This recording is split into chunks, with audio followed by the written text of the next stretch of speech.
Hello, fantastic to have you here. Welcome to Q&A Thursday. A little late this week. We tried Q&A Thursday yesterday on Thursday and we lost all sound and we couldn't get it back. So this is a recording from what we were supposed to do yesterday. So I apologise up front. Our IT team got straight onto it, bought us all new equipment. We are back on track and we come back with a vengeance. So hopefully that will never happen again. What it ended up being was a dicky USB port in the computer that was loosening all the sound components or whatever. I don't know what it was. But anyway, it's all sorted and we're all right. We're all right now to go.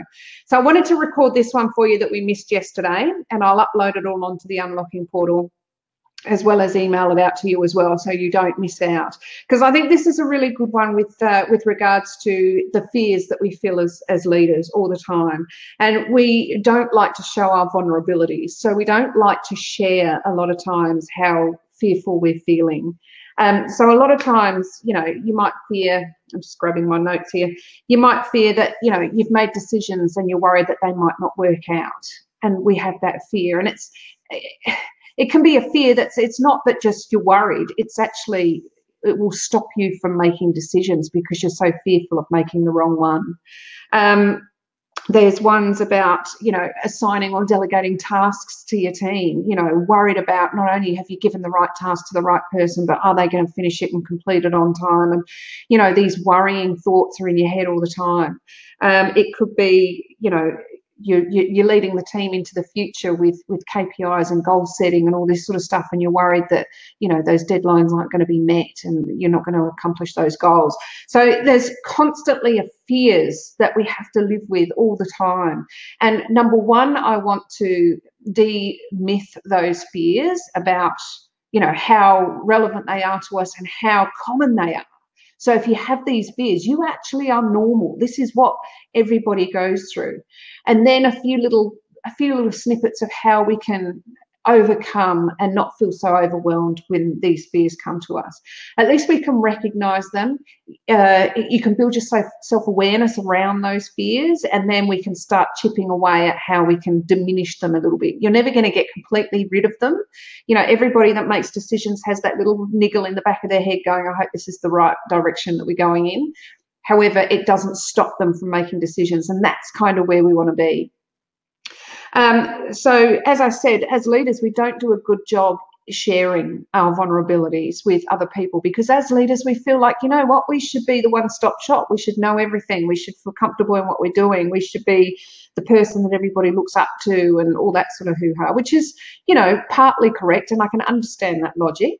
But ultimately, what happens is your own well-being suffers because you've got no one to go to bounce ideas and vent and do all those sorts of things with. So it's really, really important, if you get the chance, is to confide in those peers that you feel comfortable with. Say, do you know what, I've got this decision I've got to make that's coming up. I'm really worried about it. I'm in two minds. I'm scared I'm going to make the wrong one. And they'll go, do you know what, I get fearful about making decisions too, because honestly, these fears are really, really, really common. And we're going to go through the 4 most common fears that you will probably have or you've had in the past. And some of them might be a little bit more stronger with you than others. So some you might think, oh, no, it's not really a fear. It's just, you know, a niggle in the back of the head. But then some of the others might be really, really debilitating, and you can't move forward because you've got these fears. So I want you to be encouraged that this is a normal thing. It's not something that's just you and that you shouldn't be a leader because you have these fears. That's not it at all. And I want you to consider making it okay to open up to somebody that you feel comfortable with, whether it's a peer, whether it's a fellow leader, whether it's someone at home, whether it's a mentor, whatever that person may be, and confide in them and get somebody else's opinion, thoughts, insights. They always help, and that's okay. Right, so these are 4 fears that I believe that all leaders have had at some point or other in their careers. And I'm going to share my screen with you, so bear with me. Okay, all right, it's up and running. Let's just press start. Here we are. Okay, and I'm down here. Okay, so let's have a look at it. So as I said, 4 4 fears that I want to talk to you about. And remember, all leaders have had these at some point or other. Some are still living with them now. Some of them, they never go away. They just get used to having them around. So let's not live like that. Let's open up to each other and let's try and diminish these fears for you. All right, so let's go. Fear of failure. Now, this goes beyond the common dislike of failure. So, nobody likes to fail. Nobody likes to think, oh, well, I blew it or whatever. So this is going beyond that. This is the fear about when you obsess about the possibility of failure. So you haven't even failed, but you're obsessing about the possibility of failure before you've even started. So rather than thinking about what could happen if you succeed, you're immediately thinking about what's going to happen if you fail. And you get consumed by it. You get consumed by those thoughts, and it really disables you and paralyzes you almost. Whether you've been given a promotion or you've got a new assignment or a project, and all you're thinking about is how you can fail at this rather than how you can succeed. It might leave you awake at night thinking about all the different things that could go wrong, and all the scenarios in your head that end up as you failing. You'll be thinking about, rather than sleeping, and it makes you stay in your comfort zone for too long. So you will avoid making those big changes in your life because of this fear of failure.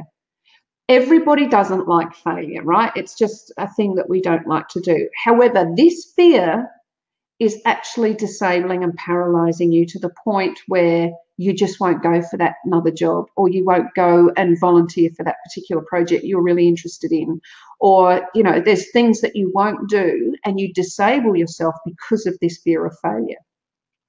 So the number one thing that you need to do here is self-assess and say to yourself, is this me?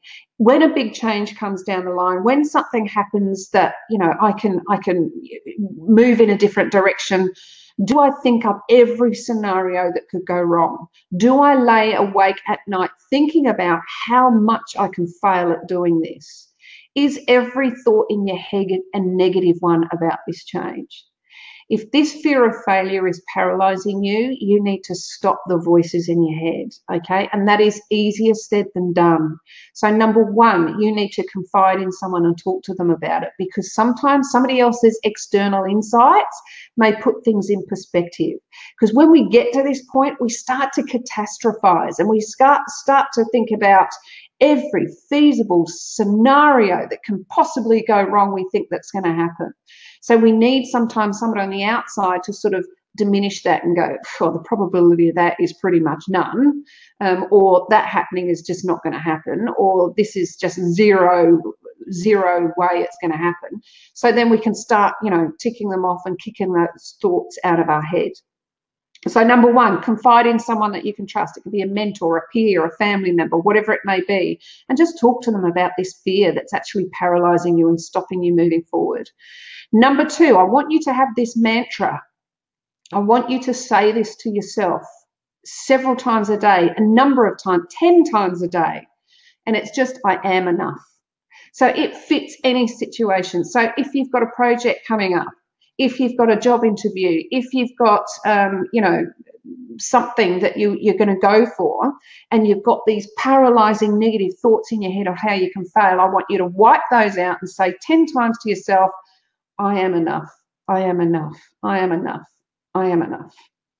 Okay, because this will help you, put you in a mindset to say, okay, I'm not perfect, because no human being is, but I am enough. I'm enough to do this. I'm enough to be able to do that project. I'm enough to be able to do that role well. Okay, so try and think about that mantra. You are enough. So whenever you hear these horrible thoughts and all this process is going through, just stop it and go, I am enough. I am enough. Okay, so that is going to be an ongoing thing for you. Okay, so if you have this fear of failure to the point that it's paralyzing you, it takes a lot of self-talk to get it out of the way. It's the biggest thing is you need to recognize when it's there. Recognize when those thoughts are taking over and go, no, stop.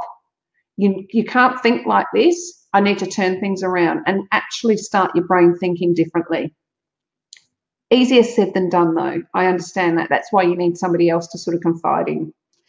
All right, so I hope that helps. So fear of failure. Everybody doesn't like failure. It's not that you don't like failure. The fear of failure is when you've got those absolutely debilitating thoughts that just stop you from doing anything. So then you stay in your comfort zone rather than stepping outside and actually taking on new projects or assignments or new roles or whatever. So you don't want that to stop because you are enough. Okay, so what's the next one? That's the first of 4. The second 4 is fear of criticism. Now, this one is tough for a lot of people because other people's words and descriptions and thoughts about them matter, right? So if people don't like you, or if people don't like what you've done, or if people are highly criticizing of you, then of course that's going to have an effect or an impact. You have to be very well self-actualized and comfortable in your skin not to be impacted by criticism, okay? So especially if you are a people pleaser, it would really, really can be very damaging if you are a people pleaser. So there's a lot of times where leaders said to me that they remember every word, they remember every non-verbal sort of action, they remember every body language that, you know, whether it be a roll of the eye or whatever that somebody has done to them, because you know, they have taken it on board and it's had a huge impact. Now what that does is that you find that you get paralyzed when faced with the possibility of criticism. So when you're going up to do a presentation, you'll feel extra paralyzed because you're going, people aren't going to like this. It's similar to your fear of failure, but this is fear of purely of criticism, of people not liking you or not liking what you're doing. So what you have to do as a leader is you have to realize that other people's opinions of you is really none of your business, right? So you need to continue to be your only measure. So your own integrity, your values, the things that are important to you are the only things you have to measure yourself by. So if you're doing a presentation, you've put in the time, you've put in the work, you've put in the investigation, you've talked to people, you've done everything that you can to make this a success, then that is the only measure that you need to worry about. And everybody else's opinion is really none of your business, right? Think of it like that. The only time it's your business is when you physically go to someone and say, do you know what, I did a presentation yesterday, I noticed you were in it, I'd love your feedback. And that is because you've asked for it, because you want to grow, you want to get better, or you want some really strong insights on what worked and what didn't work so you can tweak it for next time. So it's a much more healthier way to ask for constructive feedback rather than criticism, okay? So I know it's really, really hard to do, but if somebody's criticizing you, the first thing you need to do is turn around and say, you know what, your opinion of me is really none of my business, so feel free to keep it to yourself, unless I ask for it. Okay, if there's a boss or someone trying to give you feedback and you're not taking it very well, give yourself a break, remove yourself from that situation, allow yourself to breathe and go, okay, is this what this person's saying is actually going to help me grow? Is it going to help me get better next time? Is there stuff on there that I actually can take on board? Because believe me, feedback is a gift if it's done in a constructive package. Okay, like with any gift, you can take it and embrace it and use it. You can throw it away. You can sit it on the shelf for a bit later on when you feel like you can handle it a bit better. So think of that. Feedback is a gift if it's done in a constructive packaging. But if it's criticism, all you have to say is, you know what, your opinion of me is really none of my business, so feel free to keep it to yourself. Okay, so we don't want to be able to be paralyzed by wondering what other people think of us. We can't do that. Measure yourself by your own values and how you feel about, you know, what you've done to get you to the point where you are now. Easier said than done, I know. But everybody, you know what, there's lots and lots of leaders out there that have this fear and it paralyzes them from doing anything, you know, out of the ordinary. So we don't want that.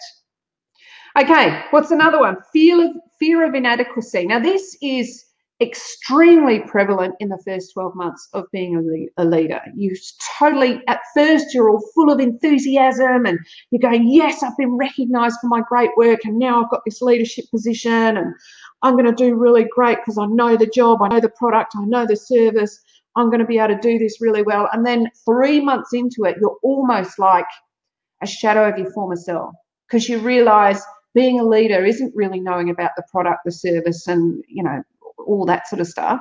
It's about how to deal with different personalities, deal with conflict, have crucial conversations, set accountability for people, set goals, create a team vision, you know, all these things that you've never done before. So suddenly you're thinking, oh my God, I can't do this. I'm inadequate. I can't do this leader thing.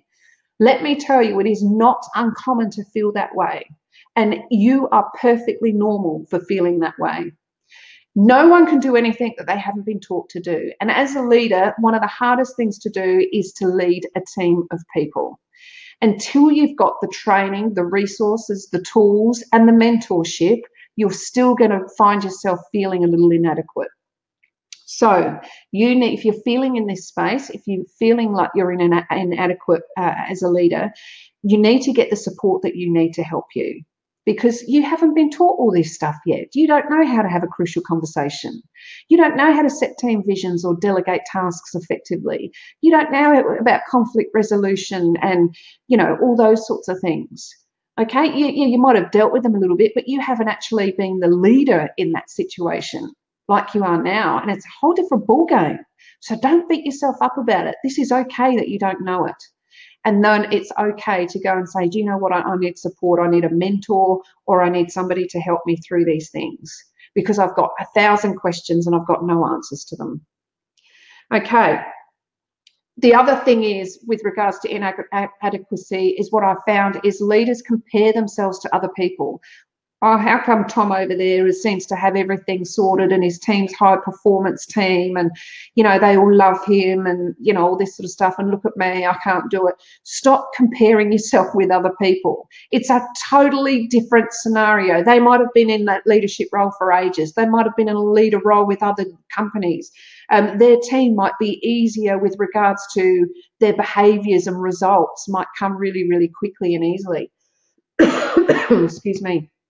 So your scenario is not the same as theirs. So stop comparing yourself with others. The only time that you can look at others is when you're looking for somebody to mentor you. So if you can see someone with quite a difficult team, but they're doing a really great job, maybe that person will be a great mentor for you, because they have to have crucial conversations. They have to have one-on-ones. They have to draw the line in the sand and make people accountable. They have to set goals and, you know, create team visions and all those sorts of things, because their team is not an easy team to deal with. So, so if you're going to look outside the square and compare yourself to others, number one, don't. And number two, the only time you look outside looking at others is if you're looking for help or answers or a mentor or somebody to confide in, and you know that that person does that particularly well. And that conversation will go, Joe, you know, I've only been a leader for the last 6 months, as you know. I've been watching you. You're really good at this, this, and this, which are 3 things that I'm finding really, really difficult. Can you help me with them? Can I ask you some questions about them? What did you do when you were 6 months in? How did you change it? You know, all those sorts of things. All right. So whenever you look and compare yourself to others, you will always find things better than you. But believe you me, for the majority of the time, it is facade. Take Facebook, for example. You've got everybody on Facebook taking selfies on their holidays, all happy, tanned, all that sort of stuff. And then you find out they've gone through this big, you know, crisis and you know, you don't hear about that. So don't compare yourself to others when you only got snapshots of what's going on, okay?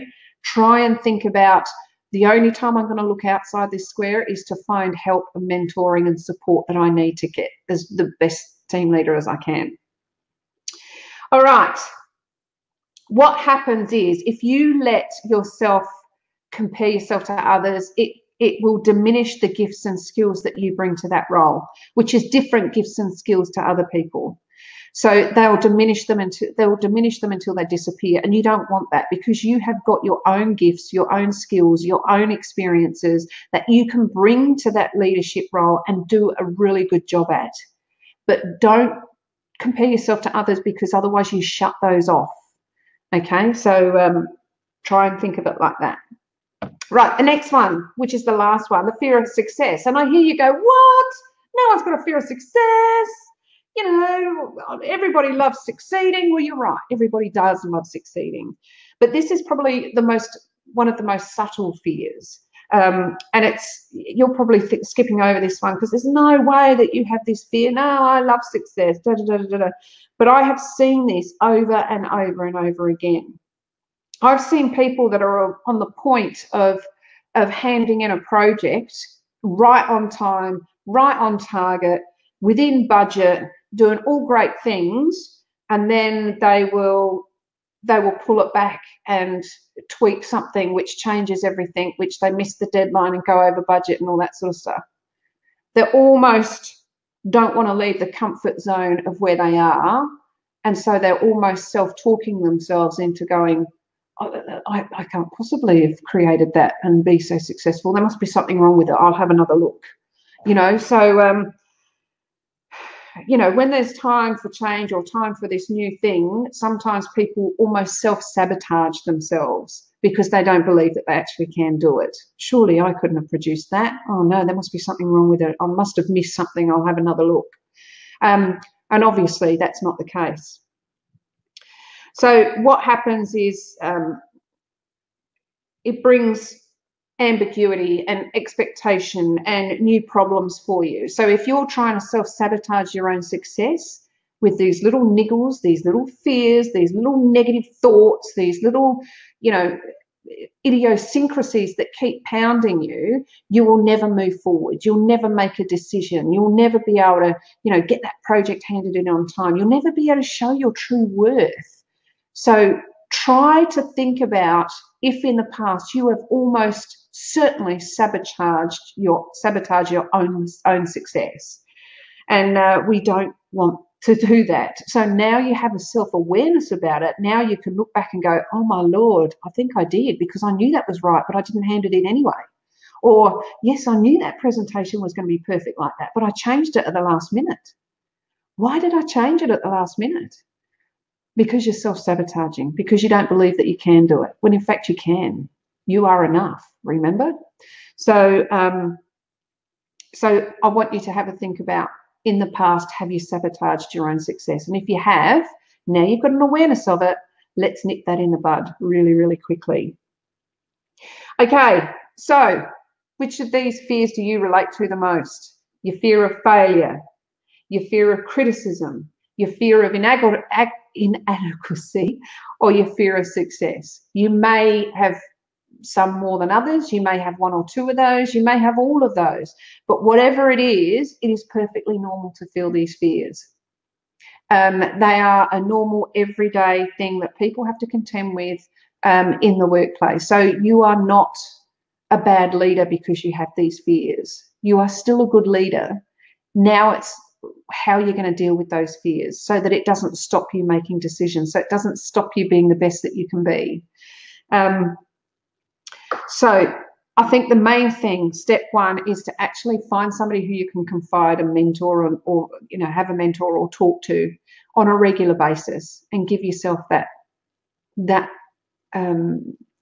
permission to be vulnerable, because it's okay to be vulnerable, and it's okay to say, hey, I'm almost paralyzed with making a decision here because I'm scared of the consequences. Help me. Before you know it, you're going to have 4 or 5 people going, okay, let's do the pros and cons, or let's do let's do a problem solving tool, or let's do a 5 whys, or, you know, whatever it may be, to help you get through and make that decision a good one. Okay. That's it.